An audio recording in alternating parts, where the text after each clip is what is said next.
নমস্কার বাঙালি। দিনটা ছিল হোলির দিন। তো প্রতিবারের মতোই এবারও আমরা চলে গিয়েছিলাম আমাদের এখানকার একটা বসন্ত উৎসবে। আর আমার তো দেখে মনে হচ্ছিল আমাদের পুরো হাবড়ার মানুষই ওখানে চলে গিয়েছিল। তো ওখানে গিয়ে অনেক বন্ধুদের সাথে, দিদিদের সাথে, সবার সাথে দেখা হয়ে গিয়েছিল। আর ঢোকার সাথে সাথেই তো আমি রং মেখে ভূত হয়ে গিয়েছিলাম। তো ওখানে গিয়ে একটুখানি মজা টজা করে তারপর আমরা বসে গিয়েছিলাম খেতে। 20 টাকার বিনিময়ে বেশ ভালোই খাবার দাবার দিয়েছিল ওখানে।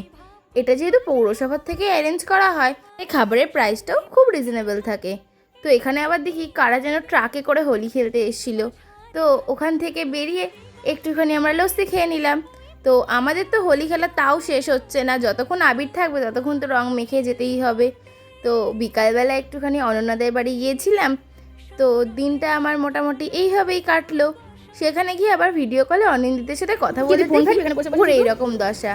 তো ভিডিওটা এই পর্যন্ত, ভালো লাগলে সাবস্ক্রাইব।